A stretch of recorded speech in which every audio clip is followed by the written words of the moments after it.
2절 하느님께서는 기도의 은총을 내려주시는데 인색하지 않으시다. 그러나 많은 사람이 감사하는 마음으로 모든 것을 하느님께 돌려드리기는커녕 오히려 악을 행한다. 은총을 주시는 분께 감사하지 않고 근원이 되는 분에게로 모든 것을 되돌려 드리지 않는다면 은총의 선물은 우리 안에 흐를 수 없다.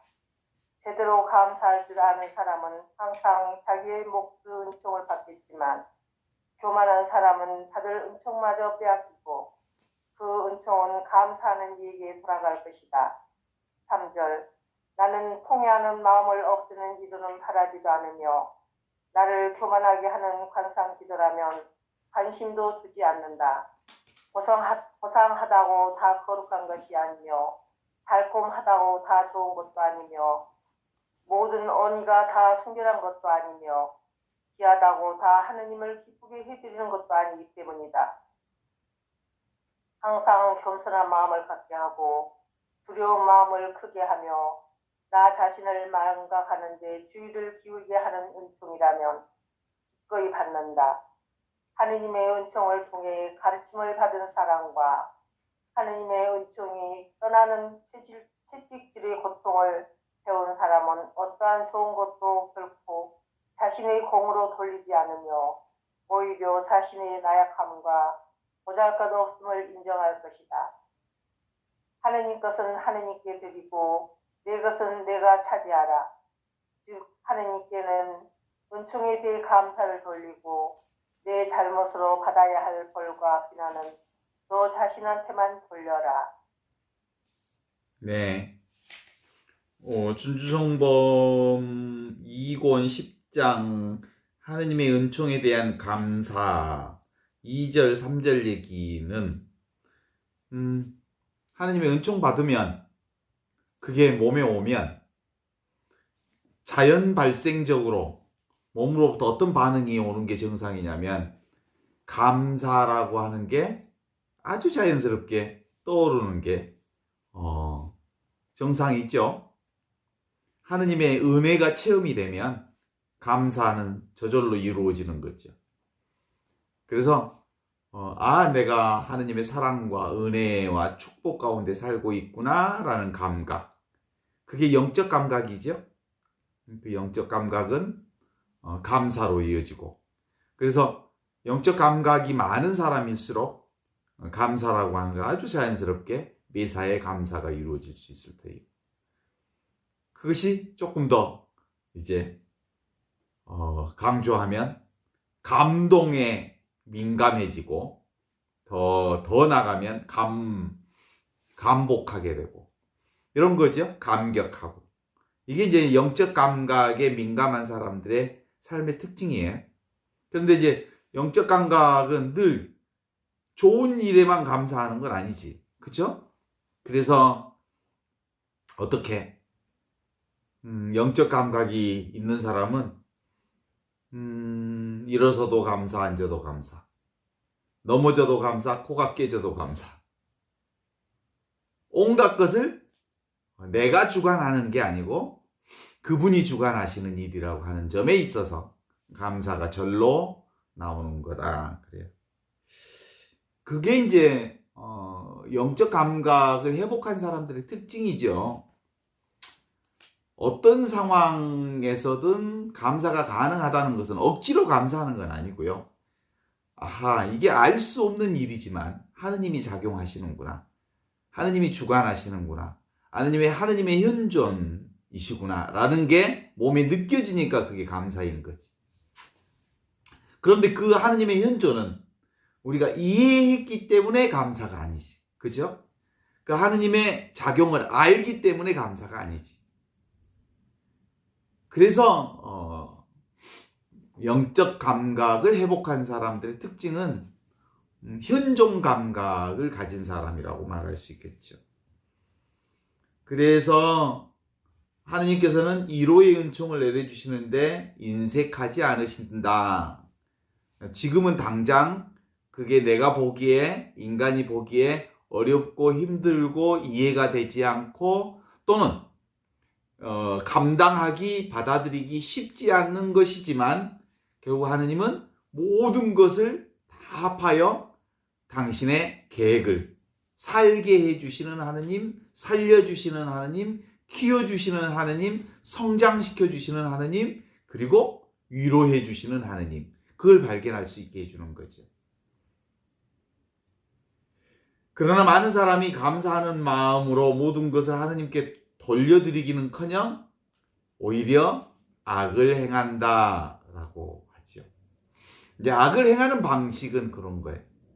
내가 따로 있다는 생각에 사로잡히면 악을 행할 수밖에 없어요.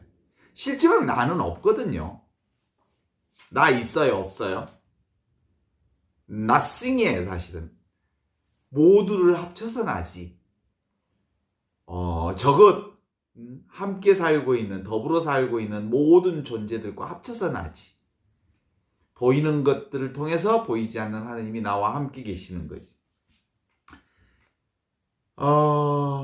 그래서 은총을 내려주시는 이 지금 바로 이것 하나님의 현존께 감사하지 않고 근원이 되신 분에게 모든 것을 돌려드리지 않는다면 은총의 선물은 우리 안에 흐를 수 없다. 그런 거예요. 결국은 현존의 감각을 살려내는 건 결국은 감사를 통해서 현존의 감각을 살려내고 현존의 감각이 살아나야 비로소 내 안에서 은총의 감각이 살아나는 거예요. 그렇다고 해서 내게 은총이 없어지는 건 아니야. 하느님의 사랑이 없어지는 것도 아니고 모든 삶 전반이 하느님의 사랑과 은총과 축복과 은혜로 이루어져 있지만 그 감각이 살아나지 않아서 하느님의 사랑과 은총과 축복과 은혜를 내가 알아듣지 못할 뿐이다. 그래서 제대로 감사할 줄 아는 사람은 항상 자기 몫의 은총을 받겠지만 교만한 사람은 받은 은총마저 빼앗기고 그 은총은 감사하는 이에게 돌아갈 것이다. 혹시 루카복음 8장 18절을 누가 지금 한번 성경을 찾아보시고 그걸 좀 읽어주시면 좋겠어요. 조금 이따 한번 루카복음 8장 18절을 한번 제가 들어보도록 하겠습니다. 그러면서 오늘 준주성범 3절에는 이렇게 얘기하시죠. 나는 통회하는 마음을 없애는 위로는 바라지도 않으며 나를 교만하게 하는 관상 기도라면 관심조차 두지 않는다. 결국은 통회하는 마음이라고 하는 게 뭐냐면 내가 있다. 에고를 강력하게 주장하는, 내가 따로 있다고 하는 것을 주장하는 것. 이걸 내려놓지 않으면 실제로는 어떤 위로도 받을 수가 없다. 그 다음에 내가 따로 있다라고 하는 것의 최상의 상태가 뭐냐면 교만이죠, 교만. 교만은 뭐냐면 내가 따로 있다는 생각이 교만을 만들어내는 거죠. 동의하십니까? 그래요. 그것이 곧 이제 아무리 내가 따로 있다는 생각 가운데서 내가 간상 기도를 한다 해도 고상하다고 다 거룩한 것은 아니며 이 말은 내가 고상하다고 생각하는, 내가 따로 있는 내가 고상하고 내가 따로 있는 내가 관상 기도를 하고 그러는 건 그 원래의 현존 영성과는 거리가 멀다 이런 얘기죠. 모든 언니가 다 순전한 것도 아니며 귀하다고 다 하느님을 기쁘게 해드리는 것이 아니기 때문이다. 여기 핵심은 그런 거야. 내가 따로 있다고 생각하는 순간 그것이 고귀하든 그것이 거룩하든 그것이 좋은 것으로 드러나든 아니든 간에 그 내가 하는 일이에요. 내가 따로 있다고 생각하는 순간. 그래서 그건 영적인 일과는 상관없습니다. 항상 겸손한 마음을 갖게 하고 두려운 마음을 크게 하여 나 자신을 망각하는데 주의를 기울이는 은총이라면 기꺼이 받는다. 그래요. 결국 겸손한 마음이란 내가 따로 없다.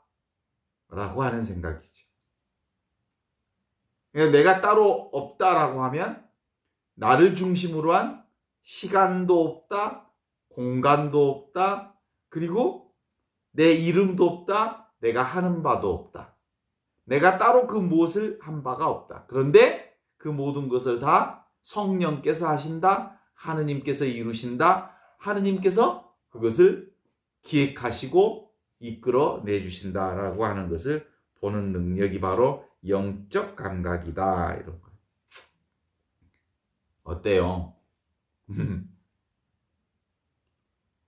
아무것도 내가 할 수 있는 건 도대체가 아무것도 없어요. 내가 하는 것 또한 도대체가 아무것도 없어요. 모두 다 나 아닌 하느님, 전체이신 하느님, 그것이 나를 통해서, 나라고 하는 하느님의 현존을 통해서 하느님이 드러내 보여주시는 거죠. 내가 누구예요? 하느님의 현존이죠. 이게 육체적 나는 하느님의 현존입니다. 그러나 이 육체적인 나가 이 일을 하는 게 아니라 하느님께서 나를 통해서 하시는 거지. 그리고 하느님의 영광도 눈에 보이는 세상의 모든 보이는 것들을 통해서 하느님의 영광이 드러나고 있는 거죠. 하느님의 은총을 통해 가르침을 받은 사람은, 하느님의 은총이 떠나는 채찍질의 고통을 배운 사람은 어떤 좋은 것도 결코 자신의 공으로 돌리지 않으며 오히려 자신의 나약함과 보잘것없음을 인정한다. 이제 영적 감각을 회복한 사람은 모든 것 내가 한 바 없다. 그죠? 하대하는 바 없음. 이게 이제 영적 감각을 회복한 사람들의 특징이죠. 왜냐하면 내가 한 게 아니니까. 그래서 모든 것을 이루고 난 다음에 그 공을 누구에게 돌려요? 하느님께. 그래서 영적 감각을 회복한 사람들의 특징은 공성이 불거다. 그렇죠. 내가 공을 세워놓고 그 공을 내 것으로 삼지 않는다. 그때 나는 뭐예요? 에고지요. 그렇습니다. 하느님의 것은 하느님께 드리고 내 것은 내가 차지하라. 하느님께서는 은총에 감사 돌리고 내 잘못으로 받아들여야 할 벌과 비난은 너 자신한테 돌려라. 나는 누구예요? 하느님의 현존. 하느님은 누구예요? 나를 통해서 하시는 하느님의 실상, 진상, 성령께서 하신다고 하는 거죠. 누구를 통해서? 나를 통해서. 이게 오늘 주님께서 주시는 말씀인데 누가복음 8장 18절을 한번 읽어보면서 오늘 준주성범 10장 2절 3절을 한번 정리를 해보도록 하겠습니다. 누가 한번 읽어주세요. 누가복음 8장 18절.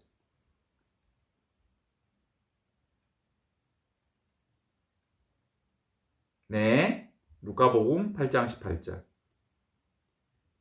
내 말을 명심하여 들으라. 가진 사람은 더 받을 것이고 가지지 못한 사람은 가진 줄 알고 있는 것마저 빼앗길 것이다. 그래. 뭘 가졌다는 거야? 하느님의 은혜로서 삶을 살고 있다. 모든 것이 하느님의 은혜로 이루어져 있다.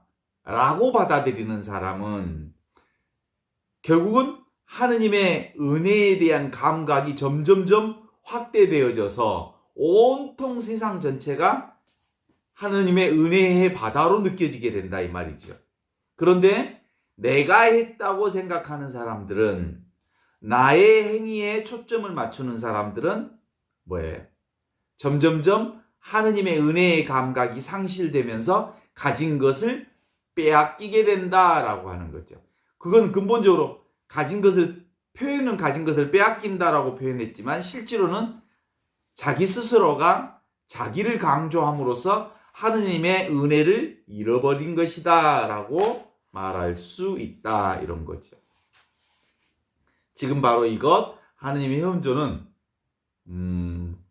우리가 내가 한다, 내가 따로 있다, 세상이 따로 있다라고 하는 이 우상을 버리는 거예요. 내가 따로 있다라는 것은 누구를 우상하는 거예요? 나를 우상으로 섬기는 거예요. 세상이 따로 있다 이 말은 세상을 우상으로 섬기는 거예요. 그래서 하느님의 영적 감각을 회복한 사람은 세상과 내가 따로 없다. 오직 지금 바로 이것 하느님의 현존만 존재한다. 없이 계시는 하느님. 그분이 실상이요. 눈에 보이는 것들은 모두 다 하느님의 현존이다. 그렇죠. 그러니까 눈에 보이지 않는 하느님이 눈에 보이는 모든 것들을 통해서 하느님의 현존을 통해서 눈에 보이지 않는 하느님의 모든 일들이 세상 안에서 이루어진다라고 보는 거죠.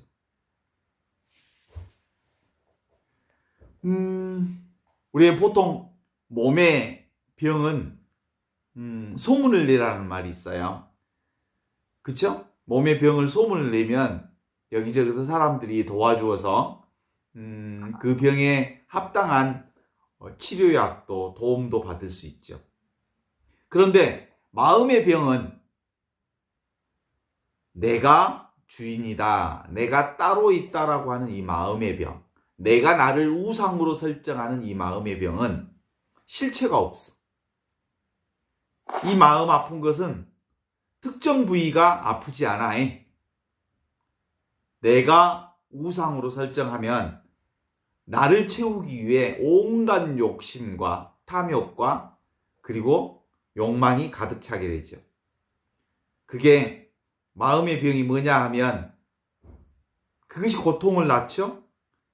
마음의 병이 집착을 만들고 그것이 망상과 환상과 상을 만들어서 세상 것들이 자기 것이냐 착각해.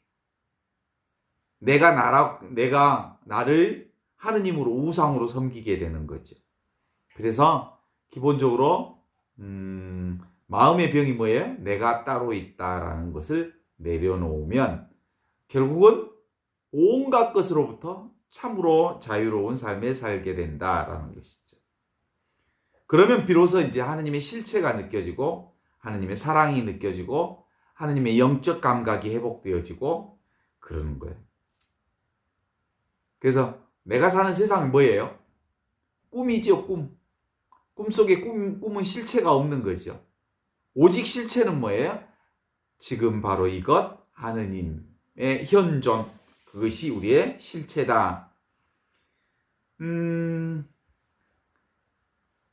그러면 근본적으로 마음의 병이 치료되면 어떻게 치료되죠? 지금 바로 이것 있는 그대로 지금 이대로 자족하는 마음이 되는 거예요. 그래서 자족, 스스로 만족할 줄 아는 자, 이게 바로 하느님의 현존을 사는 자이죠. 그런데 이 마음의 병이 생기면 만족할 줄 몰라요. 그래서 끊임없이 부족을 느끼죠.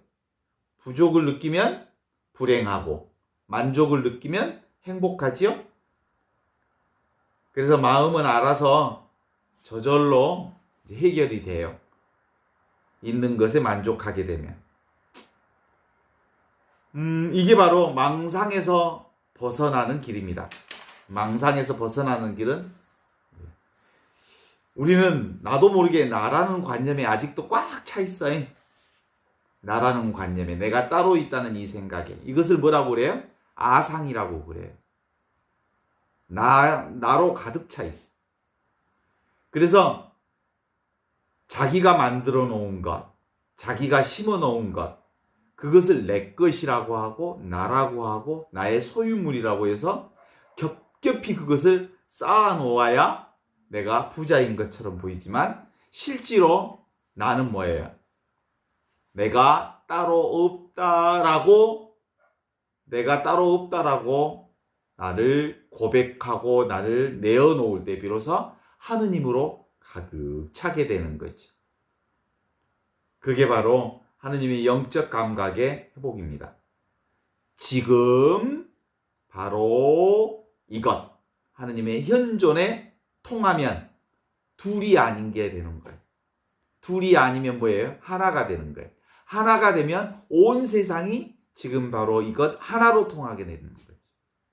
이 하나를 통하지 못하면 꼭 나와 나 아닌 것으로 나누어서 이제 투쟁과 싸움의 연속을 계속하게 되는 거지.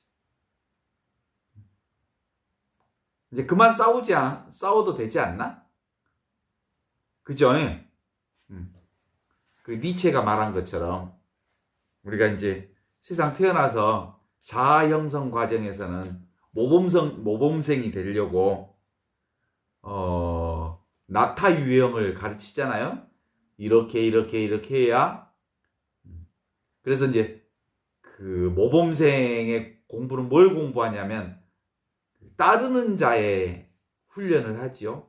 이렇게 순종하는 훈련, 나타처럼 무릎 꿇고 짐을 실는 훈련, 그리고 주인이 가르쳐주는 대로 자기가 사는 게 아니라 이렇게 세상의 흐름대로 이제 살아가게 되는 거죠.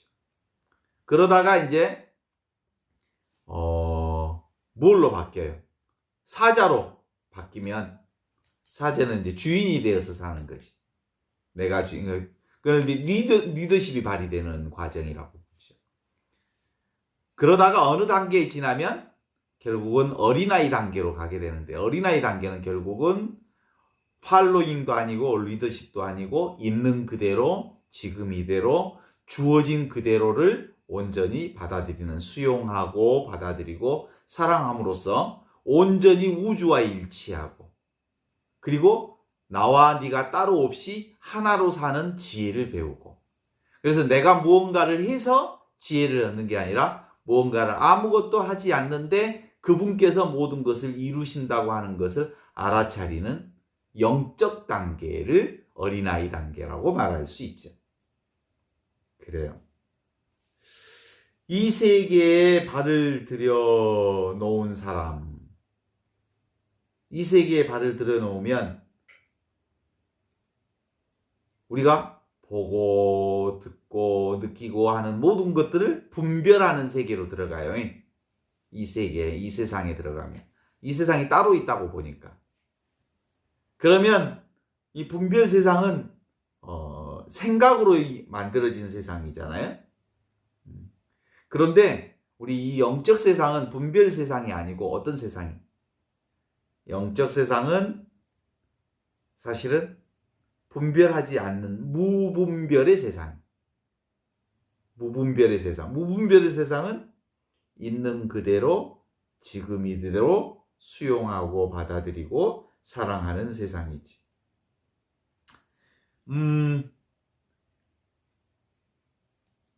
5살 아이도 하루에 밥 10끼 먹는 아이 없죠.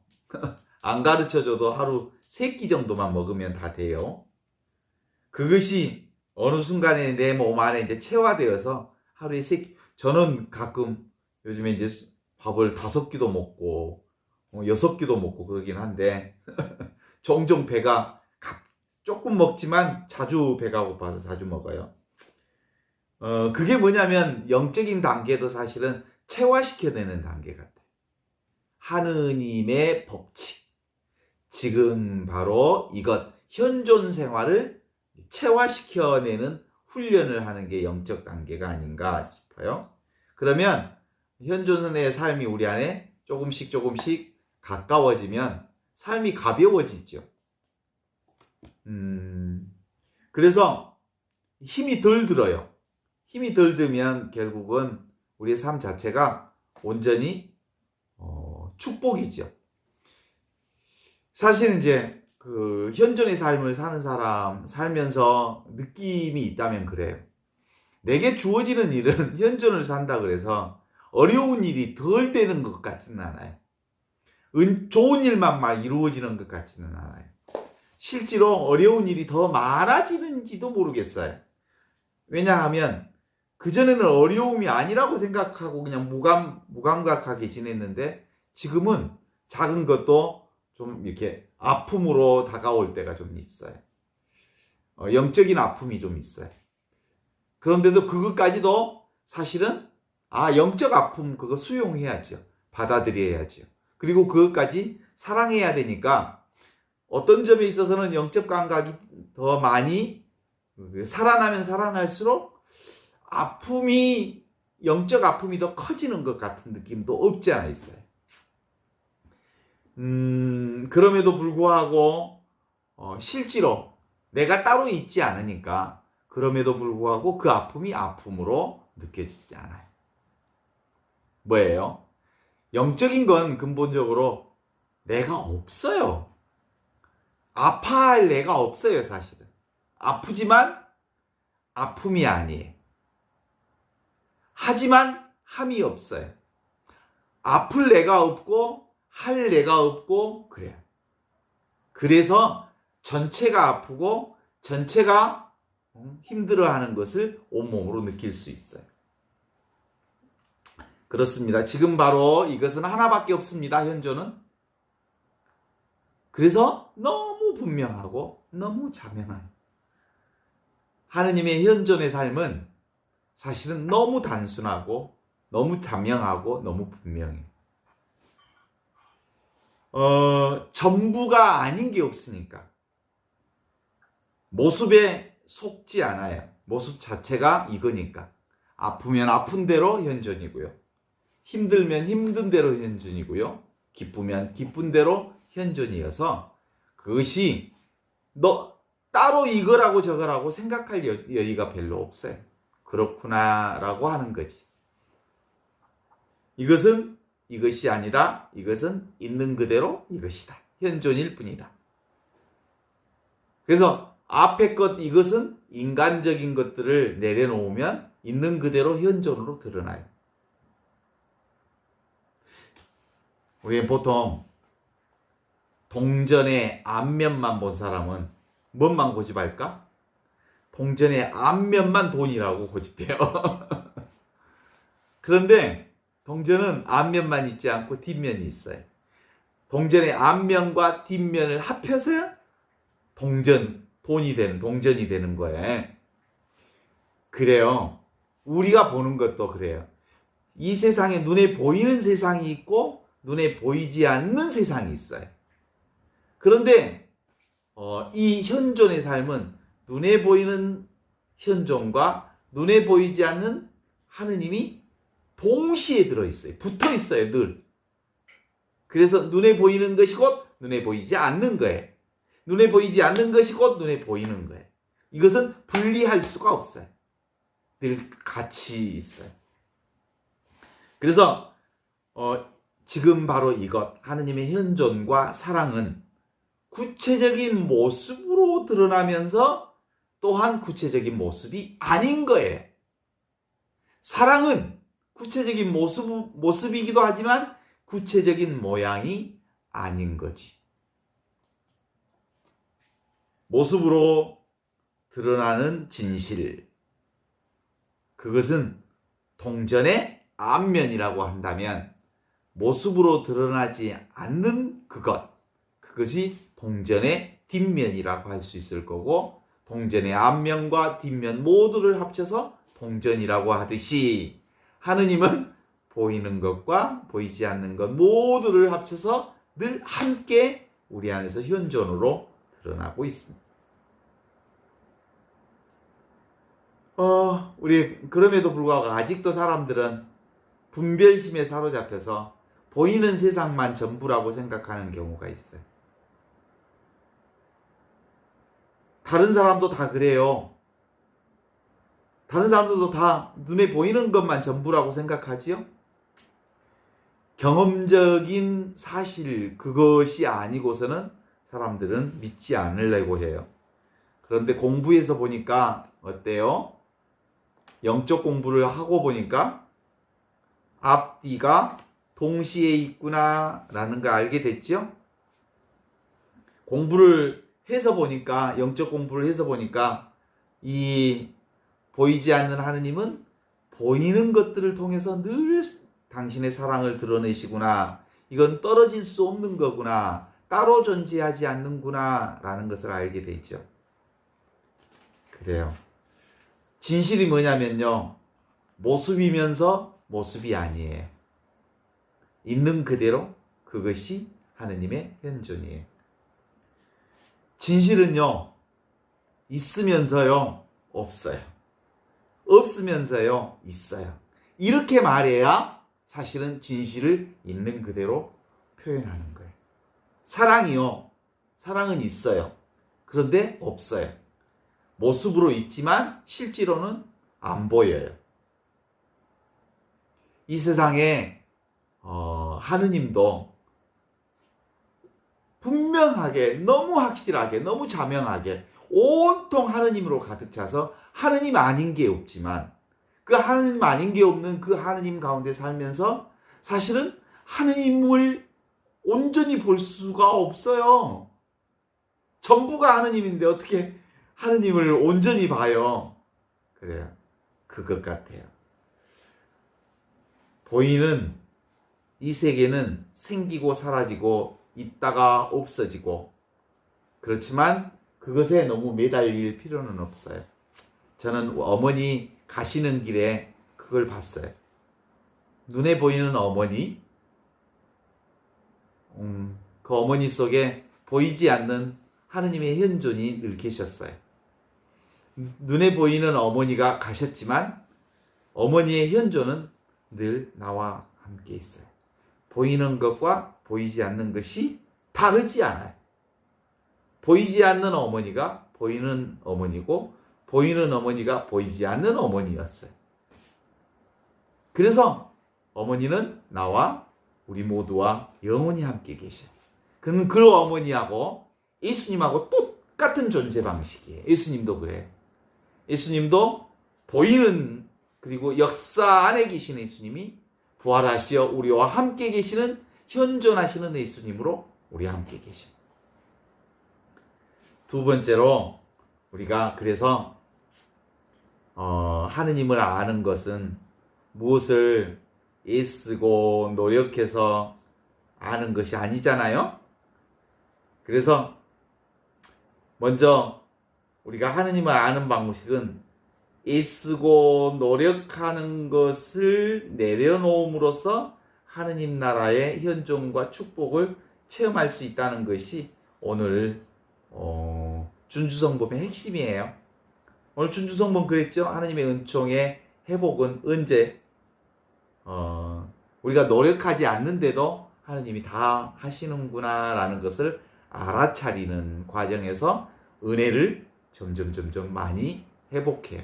그게 영적 감각의 회복이에요. 그런데 내가 무언가를 열심히 하고 내가 뭔가를 찾아내고 내가 무언가를 계속하면 사실은 내가 했다는 생각이 너무 강하기 때문에 하느님의 영적 감각이 점점 사라져요. 그래서 오늘 누가복음 18장에서는 가진 사람은 더 갖게 되고, 그리고 갖지 못한 사람은 가진 것마저 없어질 거다. 거기서 말하는 가졌다는 것은 하느님의 은총의 감각을 회복한 사람들은 점점 하느님의 은총의 감각이 좀 많아져요. 그런데 자기 중심의 노력, 애씀, 자기 행위를 강조하는 사람은 하느님의 은총의 감각이 상실되고 말아요. 그것을 빼앗긴다고 말했지만 사실상은 상실한 거예요. 영적 감각을. 그렇습니다. 가끔 요즘에 정년퇴직 하신 분들, 한 직장에 30년, 40년 다닌 사람들 있어요. 정말 대단한 사람들이고 존경에 맞이하는 사람들이죠. 어떻게 한 직장에 3, 40년을 그렇게 꾸준히 다녔을까? 그 사람이 그동안 인간적으로 살아왔던 것들, 애쓴 것들 칭찬해주고, 그리고 정말 수고했다고 말해주고 싶지만 그건 세상의 방식이죠. 한 분야에 10년, 20년 이상 그 분야를 이렇게 계속해 가면 그런 사람들 존경받아야 마땅하지요, 사실은. 무언가를 일가견을 하려면 한 분야에 10년 내지 20년은 해야 일가견을 한다고 그러죠. 그러나 우리의 지금 바로 이것 영적 공부는 즉시 그 하느님의 현존에 들어갈 수 있어요. 인간의 노력을 그만두면, 내가 하는 것들을 그만두면, 이건 노력하는 게 아니거든요. 이것은 이해하는 것도 아니고 이것은 아는 것도 아니기 때문에 그렇습니다. 그래요. 본래 없는 나이기에 영적 공부하는 사람은 자기하고 싸우면 안 돼요. 싸울 애가 없는데 무슨 내가 영적 공부한다고 막 자기하고 막 싸워. 싸울 애가 없어. 그 환상이야, 환상. 싸운다고 하는 그 날을 내려놓으면 드디어 하느님의 영적 세계에 큰 은혜 가운데 들어가게 되는 거죠. 근데 많은 사람은 아직도 그래요. 없는 나와 열심히 싸우더라고. 있지도 않는 자기하고 열심히 싸우더라고. 그게 뭐예요? 도깨비하고 싸우는 일이에요, 사실. 인생 100년 길어야 36,500일을 없는 나와 싸우다가 죽는 사람들이 참 많아요. 있지도 않는 나와 싸우다가 죽는 사람이 너무 많아. 자기 에고가 너무 강해서. 그러나 이제는 정말 나는 본래 하느님만 존재하고 지금 바로 이것 하느님 안에서 살고 있는 나라고 생각한다면 본래 없는 나와 싸울 일이 없음을 이제는 깨달아야 할 것 같지 않을까요? 하느님 나라는 이미 드러나고 있는 일이어서 드러나 있는 나라이기에 애쓰고 노력해서 얻을 것이 아니다. 세상은 애쓰고 노력해서 얻는 일이라면 바로 하느님 나라의 축복과 은혜를 사는 것은 이미 갖추어진 아무것도 부족함이 없는 그 하느님의 은혜를 사는 것이랍니다. 도대체 생각으로는 이해할 수 없는 이 하느님의 은혜. 그건 언제 그 은혜의 지혜가 나와요? 내가 없을 때 나오는 지혜입니다. 내가 아무것도 아닐 때 나오는 지혜가 바로 그 지혜입니다. 자기하고의 싸움을 그만둘 때 나오는 지혜입니다. 세상의 지혜는 갈고 닦아야 하지만 하느님의 영적 지혜는 갈고 닦을 필요가 없이 나를 내려놓으면 내가 따로 없음을 인정하면 온통 하느님의 지혜와 축복 가운데 있음을 알아차리는 그것이 바로 현존의 지혜입니다. 그렇게 냅둬요. 비틀즈의 노래 Let it be. 그냥 놔둬. 냅둬. 그것이 비틀즈가 노래하며 우리에게 큰 지혜를 주었던 노래의 제목 Let it be. 그냥 놔둬. 너무 힘쓰지 말고 애쓰지 말고 그만 놔두면 하느님이 다 하셔.